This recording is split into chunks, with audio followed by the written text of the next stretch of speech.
of this wonderful committee and the deputy, Barrister Daniel, Dr. Sunday of the Leprosy Commission, Chris, my brother, Timothy, my dear friend. If I didn't mention your name, that means I can't see you from this distance. You know, I can't see from afar.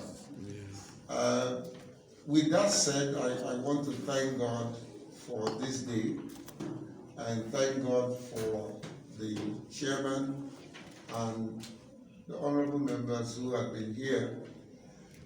It's a very busy day for the chairman and most of the legislative members because the House is sitting. So I know that she would have been here much earlier. But I also want to use this opportunity to thank the Speaker of the House. Somehow, he surprised me that we sent a letter of invitation to him just a few days, and he sent a representative who was here earlier on. This shows you how important disability issues and the community is to the House of Representatives. I'm not speaking for them, otherwise you would have said they have hired me to say what I'm saying, but it is true that this particular assembly is the first to constitute a specific committee for persons with disability. I think it's worthy of commendation. And since the committee took off, they have been engaging. The committee is the first committee that I know that decided to come to an organization of persons with disability. Yesterday, Princess and her team were in our office on a courtesy visit, and that to me was very humbling, but also shows how very committed that she and her committee are to the cause of persons with disability. I think in this event, we want to x-ray the disability bill.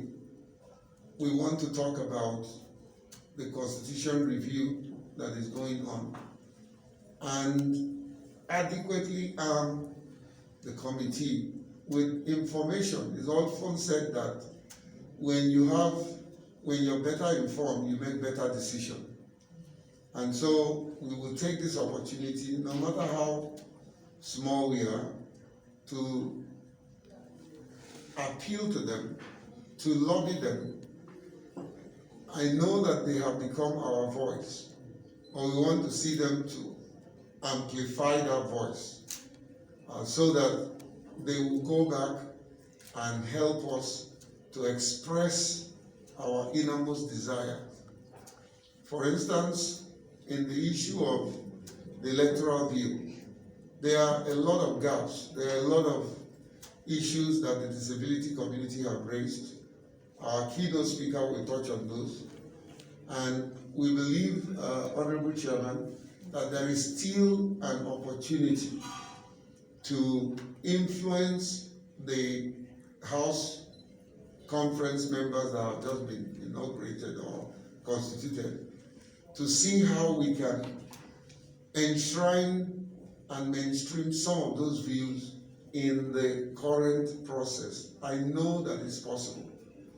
I know that you and your committee are very passionate, and this could be one opportunity to further prove your commitment, which is not in doubt. Let me stop here because I know time is fast spent, but I want to, on behalf of the board and management of the Albino Foundation, welcome all of you who are attending. Thank all of you who have shown tremendous commitment and have stayed since morning till this time that we are starting. I always like to close by saying that we should all remember, you can make a living with what you get, but you make life with what you give. Thank you. chair and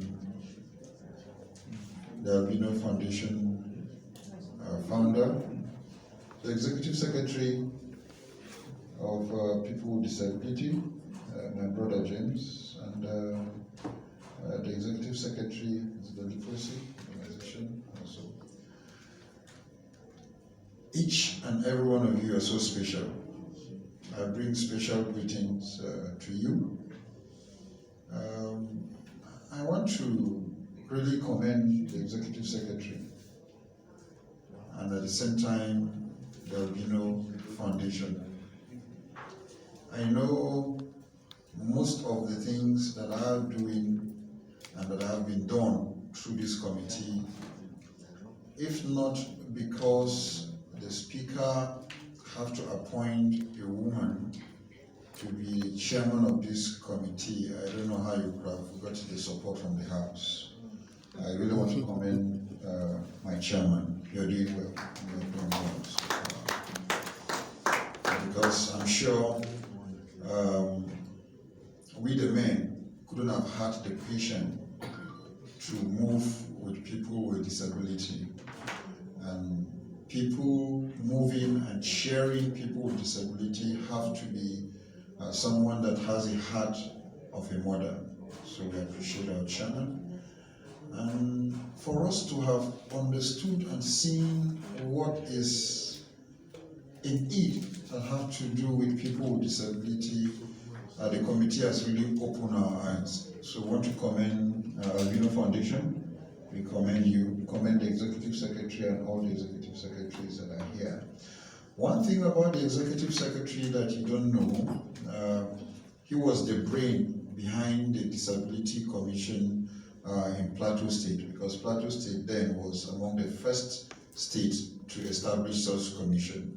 So he was the brain behind it. That I was very, very so much aware of that. So I wasn't surprised that he was made and appointed the executive secretary at the national level.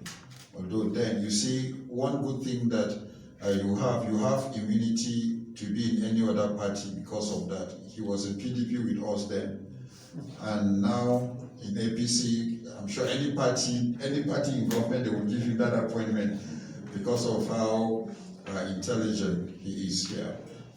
And from what he has said, especially the ability of the people with disability in gathering your votes together, I can assure you, once politicians get to understand this, it will not be taken for granted. We will not be taken for granted in any. You will not be taken for granted in any way. So I can assure you that the politicians that have woken up, now that we are appointing some of you as SAs, I strongly believe that tomorrow one of you will appoint one of us as SA, because once you get into the position of power, only if you are united and you understand the strength